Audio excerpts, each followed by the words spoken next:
Muy buenos días. Hoy vamos a desarrollar la conferencia web correspondiente al tema de la semana 4, nuestra última semana. Con ello concluimos las conferencias correspondientes a nuestro curso de cuentas contables. El tema hace referencia al procedimiento para obtener los registros contables en una empresa.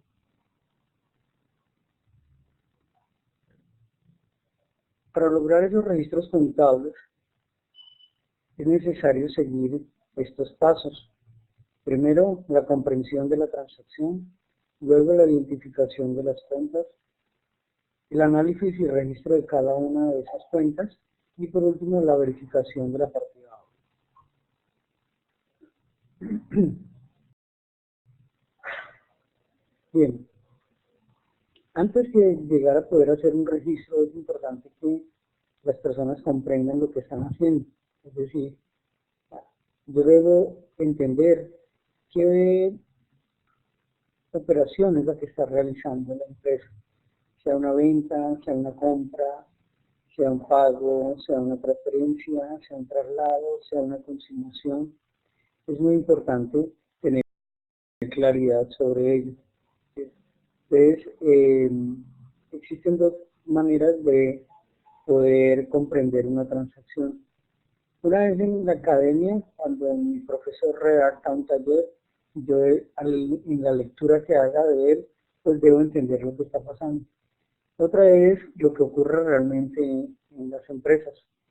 Cuando yo debo consultar el documento fuente de una transacción, como una factura de venta, como un recibo de caja, como un comprobante de egreso, como una nota de contabilidad, como un comprobante de consignación. Cualquiera de esos documentos fuente me debe transmitir la información necesaria para poder entender qué es lo que ha ocurrido allí. Existe un ejercicio mental que me permite a mí comprender las transacciones, por lo menos en primera instancia.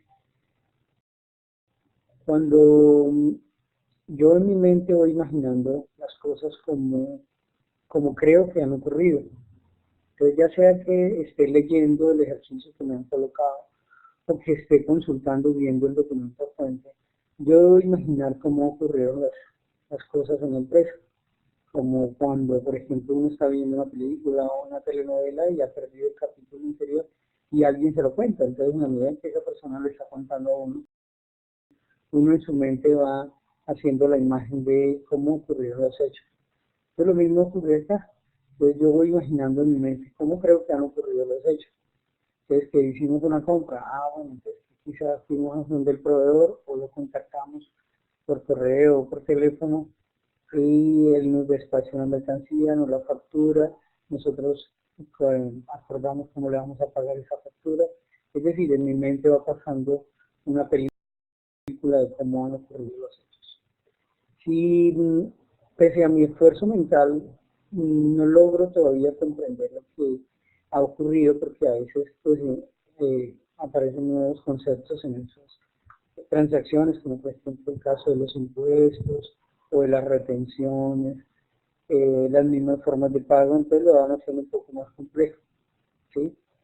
Si mis conocimientos sobre las normas que apliquen a ello y mi ejercicio no, digamos, mental todavía no logro comprender la transacción, pues debo recurrir a otras fuentes, pues, a los libros, a la internet, a una persona que ya maneje el tema. Y esto es importante, digamos, no avanzar si yo no entiendo qué es lo que ocurre. ¿Sí? Es importantísimo en la primera etapa del registro contable la comprensión de la transacción. ¿Sí?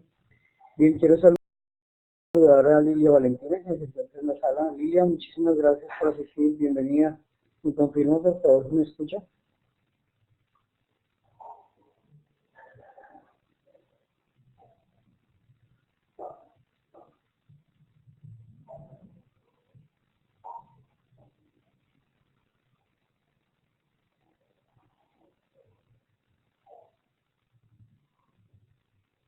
Ok, Lilia, muchísimas gracias. Bien, el segundo paso en este proceso del registro de cuentas es identificar esas cuentas que intervienen en la transacción. No es fácil, digamos, en la medida en que yo apenas esté en mi proceso de aprendizaje, identificar las cuentas, ¿sí? Y mucho menos tener que aprenderme una serie de códigos, un catálogo. Es decir, el plan único de cuentas como tal, pues en la medida en que yo lo trabajo, pues me voy familiarizando con las cuentas y de pronto de forma inconsciente me voy aprendiendo sus códigos. Pero no es ese el objetivo, no es ese el objetivo aprenderme los códigos de las cuentas. Pero lo más importante en la identificación es comprender que por lo menos hay dos cuentas que intervienen en la transacción, quizás más, que además de que intervienen más de dos, ¿sí? Debo comprender que pertenecen a unas clases de cuentas, algunos son activos, otras pasivos, patrimonio, ingresos, gastos, y que ellas cumplen unos movimientos muy específicos. La identificación de las cuentas se logra, por supuesto, con la experiencia, es decir, con el transcurso del tiempo, pero existen unos tips que nos permiten de pronto identificar por lo menos dos de ellas, ¿cierto? O las clases, por lo menos, ¿sí? Esos tips son estos. Sabemos que en muchas transacciones existe un uso y una forma de pago, sea yo quien esté pagando o me estén pagando a mí, ¿sí? Por ejemplo, si compro mercancías, el uso, pues son las mercancías. La forma de pago, pues puede ser de contado o a crédito, o una parte de contado, otra parte a crédito. Y ya con esa información que está inmersa en el documento o en el taller, pues yo puedo lograr identificar esas cuentas. Otra es, por ejemplo, la entrada y salida de dinero, ¿sí? Sabemos que en muchas transacciones hay traslados de dinero, entonces identificar a dónde entra ese dinero, de dónde sale ese dinero, ¿sí? O lo mismo que la fuente y el destino. Existe una fuente de donde sale el dinero, un destino hacia dónde se va. En caso concreto, por ejemplo, una consignación, pero la fuente del dinero, la caja, donde sacamos el dinero para llevarlo al banco, que sería mi destino, a donde lo voy a depositar, ¿sí? Y así, entonces tendríamos que analizar cada transacción y enmarcarla dentro de esos tips, a ver cuál se acomodaría para poder identificar de forma genérica cuáles son esas cuentas que intervienen. El tercer punto es donde, digamos, debo poner en práctica mis conocimientos en contabilidad. Debo analizar y registrar de forma independiente cada una de las cuentas que logré identificar en el punto anterior. Para ello es necesario, por supuesto, recordar cómo se mueven las cuentas de acuerdo con su clase, ¿sí? Y entonces recordamos lo que hemos visto en la primera clase. ¿Qué cuentas son de naturaleza débito? Activo, gastos y costos. Pues aumentan por el debe y disminuyen por el haber. Sus saldos son débito, con algunas excepciones, por supuesto. ¿Y qué cuentas son de naturaleza crédito? Los pasivos, el patrimonio y los ingresos. Pues aumentan por el haber y disminuyen por el debe. Son de naturaleza crédito, sus saldos son crédito, con algunas excepciones, por supuesto. Bien, pero además de ese conocimiento, yo debo, a la hora de hacer el análisis y el registro, eh, identificar cómo se está comportando la cuenta en una determinada transacción, porque en algunas puede que esté aumentando, pero podría estar disminuyendo, ¿cierto? O disminuyendo o aumentando o disminuyendo, ¿sí? Entonces depende de cómo se esté comportando la cuenta que estoy analizando dentro de esa transacción, ¿sí? Porque los activos se mueven por el débito cuando aumentan, pero también hay disminución de los activos, entonces en tal caso tendría que acreditarlos. Caso contrario, con pasivo y patrimonio. Entonces es importante que se identifique la clase de cuenta, cómo se está moviendo dentro de la transacción, ¿cierto? Para poder llegar a ese registro como tal. Por último, es importante que verifiquemos la partida doble. Habíamos dicho que en la identificación de las cuentas, como mínimo utilizaríamos dos cuentas. De ahí en adelante las que sean necesarias. Y justamente es eso a lo que hace referencia el principio de la partida doble. ¿Sí? Pues más que usar dos cuentas, el hecho es que los registros de cada transacción deben ser iguales, tanto los que debité a los que acredité. Para comprender un poco mejor ese principio, el material nos habla de que existen dos tipos de asientos, los asientos simples y los asientos compuestos. Una operación con un asiento simple solamente utiliza dos cuentas, una que se debitará y otra que se acreditará, cada una por el mismo valor, ¿sí? Eso me daría una igualdad. Vamos a tomar como ejemplo esa transacción. Dice aquí, la empresa se constituye con 1 millón de pesos en efectivo. Entonces, lo primero es comprender esa transacción, ¿no? Entonces, por ejemplo, una o dos personas deciden formar un negocio, una empresa, ¿sí? Cada una aporta 500.000 pesos en efectivo. Es decir, en total juntaron 1 millón de pesos, reunieron 1 millón de pesos. Lo entregaron a la empresa como su aporte inicial, ¿cierto? Por supuesto, ese dinero no fue regalado para la empresa. Y la empresa lo recibe en su efectivo, en su caja. Entonces aquí logramos identificar que hay una cuenta donde se recibe el dinero, ¿sí? Un destino, ¿sí? Y existe otra cuenta de reconocimiento a los dueños como sus aportes sociales, es decir, la fuente del dinero fue los socios. Ahora, ¿por qué dedicamos la caja? Pues yo me hago una pregunta. Ahora que la empresa, porque es la contabilidad de la empresa que recién nace, está aumentando su dinero en caja o está disminuyendo. Por supuesto está aumentando. Y por acá el movimiento me dice que los activos cuando aumentan, pues acá es un activo, pues tengo que debitar. ¿Sí? Ahora, los aportes de los socios, es una cuenta que pertenece al patrimonio, ¿sí?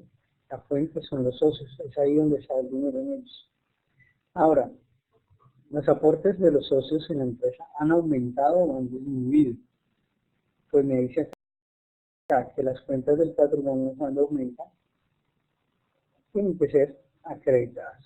Pues justamente antes no tenía aportes, ahora sí los tengo, pero 1 millón de pesos y han aumentado los aportes de los socios, por tanto acredito esta cuenta del patrimonio. ¿Listo?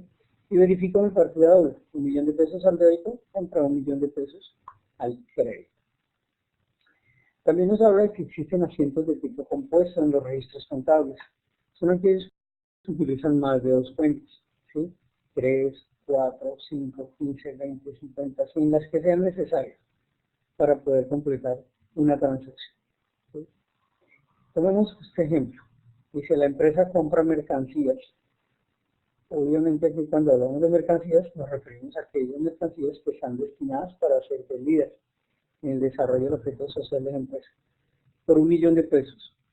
Dice, pagando el 60% de contado, es decir, en el mismo momento de la transacción, ¿cierto? Yo le pago a mi proveedor de ese millón solamente 600.000 pesos. Y el saldo, o sea, el 40% restante, ¿sí? Me lo fiaron, es decir, a crédito. ¿Quién me lo fió? Pues el proveedor a quien le estoy comprando las mercancías. ¿Listo? Entonces, esa es nuestra transacción. ¿Qué cuentas intervienen? Pues por acá me dice que el uso que estoy comprando, mercancías, e identifico la cuenta. Es una cuenta del activo, es mi bodega, mi sala de ventas, donde tengo depositado esos inventarios de mercancías. ¿Sí? ¿Por cuánto? Por 1 millón.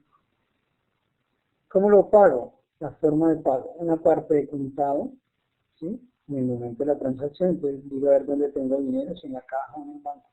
Y el saldo, una deuda, me lo fiaron, 40%. Entonces aparece aquí un pasivo.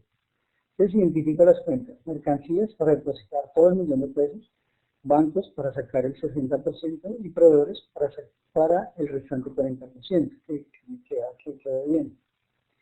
Entonces al hacer la imputación, el análisis que debo hacer, esa es una cuenta del activo. Ahora que estoy comprando mercancías, ¿mis mercancías han aumentado o han disminuido? Por supuesto han aumentado, entonces un activo que está aumentando lo tengo que evitar. ¿Pero por qué por 1 millón de pesos si no lo he pagado todo? No importa, pero usted sí recibió todas las mercancías que tienen un costo de 1 millón. Por eso doy todo el millón aquí. El banco, usted sacó dinero para pagar, entonces es un activo también, y ahora que sacó el 60%, esos 600.000 pesos, ¿qué le pasó a su activo llamado bancos? ¿Aumentó o disminuyó? Disminuyó. Los activos cuando disminuyen se tienen que acreditar por este valor, por el 60% de un millón, o sea, 600.000 pesos. Y por último, el restante 40%, ¿sí? Genera una obligación, un pasivo, una cuenta por pagar con quién, pues con la persona que me fió la mercancía, parte de ella, los proveedores. Es un pasivo. Y yo me pregunto acá, ¿mis deudas con proveedores han aumentado o han disminuido? Pues antes no tenía, ahora vaya a deberles 400.000 pesos. Quiere decir que están aumentando. Los pasivos cuando aumentan tienen que ser acreditados. Entonces lo acredito por el 40% del millón, o sea, 400. ¿Listo? Bien, ahora verifico por último la partida doble. Un millón al débito contra 600.000 más 400.000, un millón al crédito. Entonces ahí tengo ya mi partida doble. ¿Listo? Bien, antes de continuar, quiero preguntarle a Lilia Valentina si tienen alguna pregunta ahí sobre el tema de la semana, lo que corresponde al registro de las cuentas. Lilia, ¿tienes alguna inquietud? Bien, mientras Lilia responde, entonces veamos, vamos a recordar cuáles son las actividades evaluables para esta primera semana.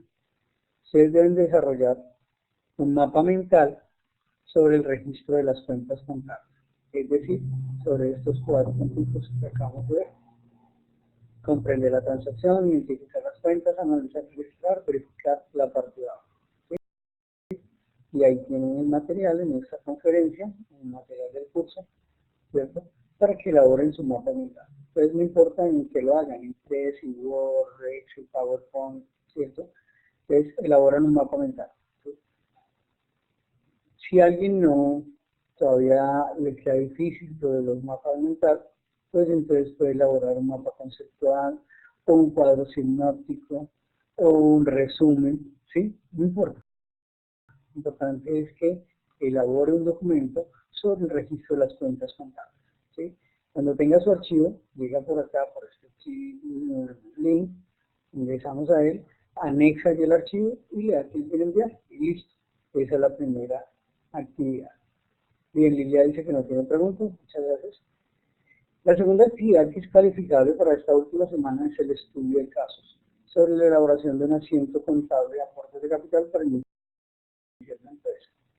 Bien, por acá hay un archivo que pueden abrir, un PDF, el estudio del registro, que también está en la guía, por supuesto, y donde nos expone el caso, aquí aparece el caso, ¿sí? El caso consiste en la creación de una empresa donde 3 socios hacen unos aportes, ¿sí? Una persona dice que aporta un dinero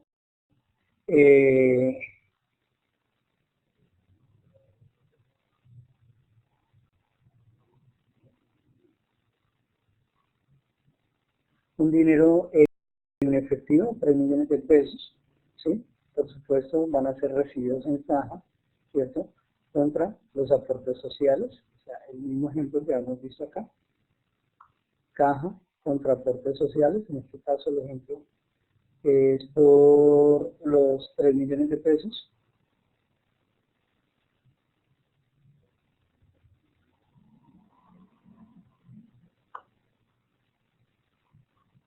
$3 millones a caja contra 3 millones a aportes sociales, para el caso del taller. Otra persona por acá aportó 12 millones de pesos.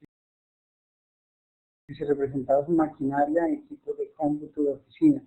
Ustedes ven, son realmente 3 cuentas diferentes, ¿no? Maquinaria, equipos de cómputo y equipos de oficina. Uno diría, bueno, pero en un plan de cuentas estarían ubicados en cuentas diferentes.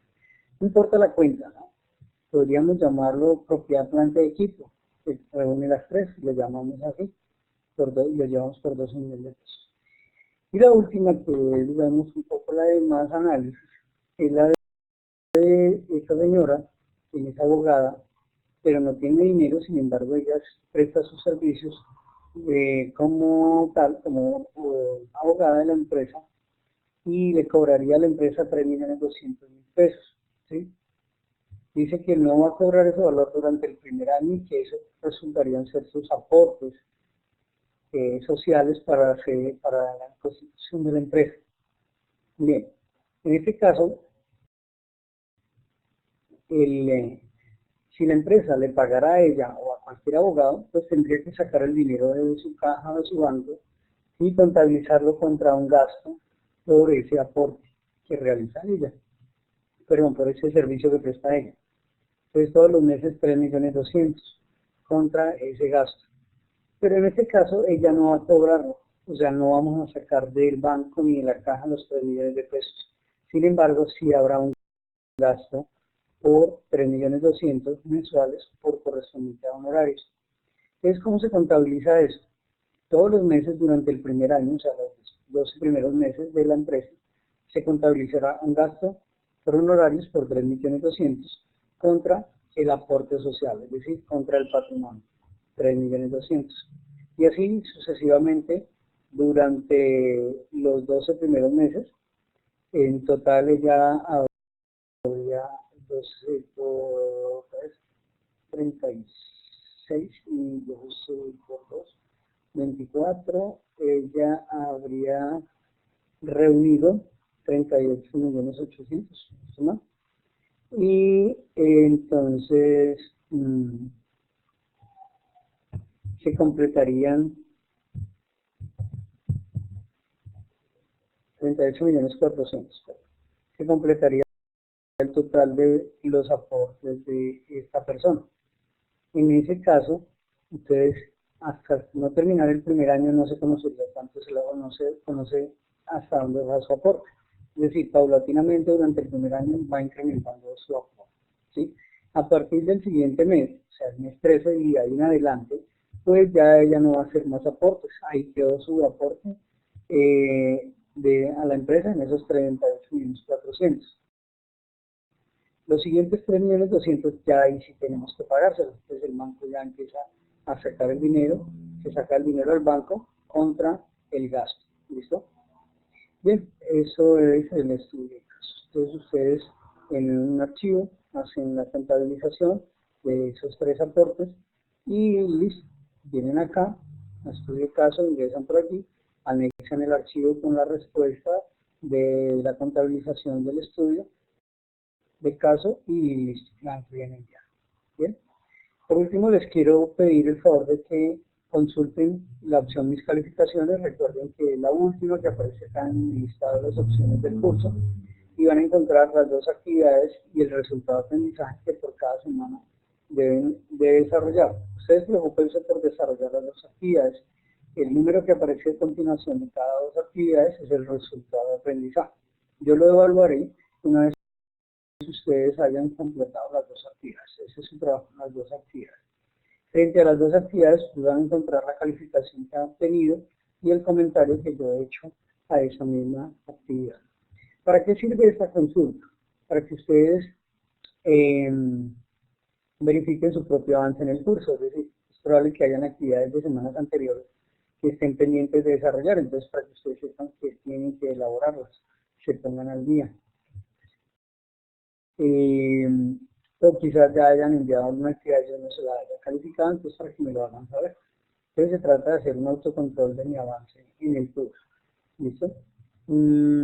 Pedirles el favor de que no dejen acumular trabajo. Estamos a punto de finalizar el curso. De hecho, mañana pues es el último día para el recibo de actividades, ¿sí? Solo hasta mañana podemos recibir actividades. A la medianoche se cierra la opción de recibir actividades. A pesar de que ustedes puedan seguir ingresando al curso, pues no van a poder enviar ninguna actividad. Entonces les pido que aprovechen el día de hoy y mañana para que pues se pongan al día con las actividades que tengan pendientes.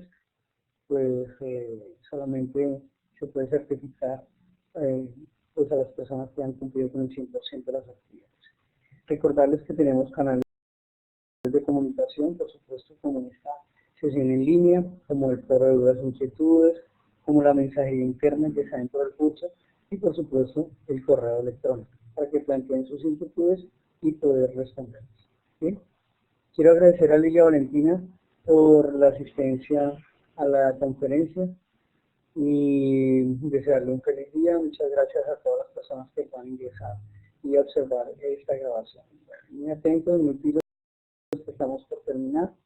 Recuerden que el SENA siempre tiene una oferta permanente en formación virtual en todas las disciplinas.